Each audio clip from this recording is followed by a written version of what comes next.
We also had a study come out this month that scientists have now discovered that babies identify songs that they hear in the womb, right? Right. And they can identify these songs.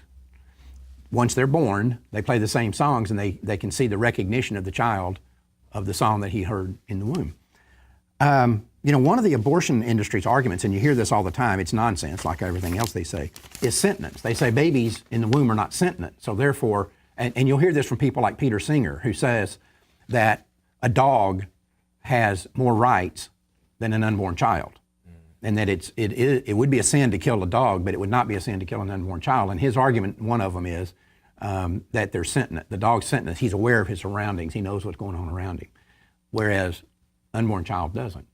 Well, if the unborn child can remember a song, isn't he sentient? I mean, this was a nonsensical argument to begin with. I mean, somebody that's in a coma is not sentient, technically.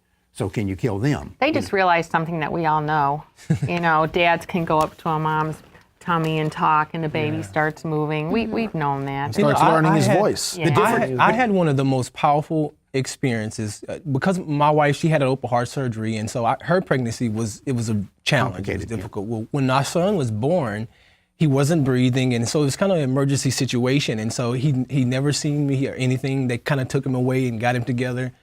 Well, he was on all these tubes and things, and he was in the incubator, and later on that night, this was hours later, I was able to go see him, and he was in the NICU.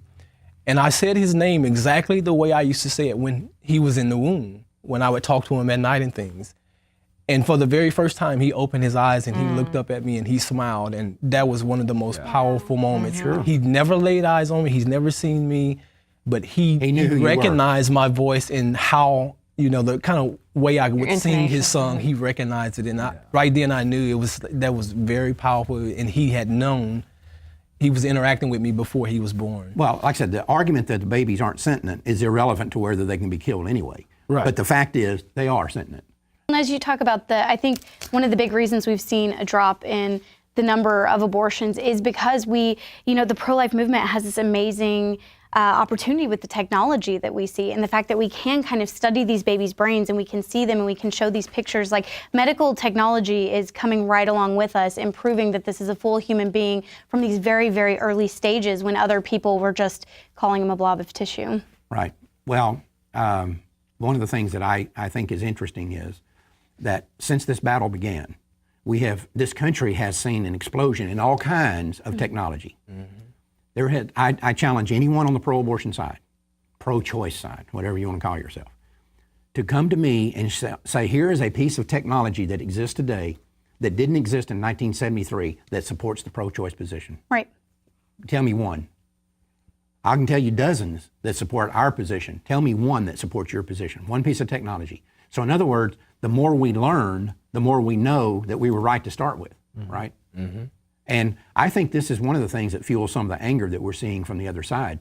They want to believe this stuff, but it's getting harder and harder for even them to believe it. Well, and think of how many of those women are probably post-abortive.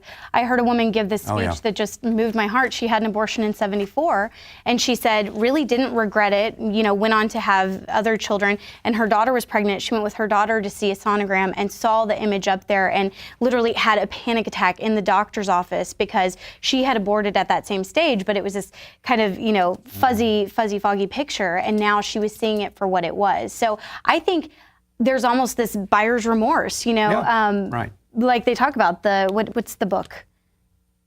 I'm not sure.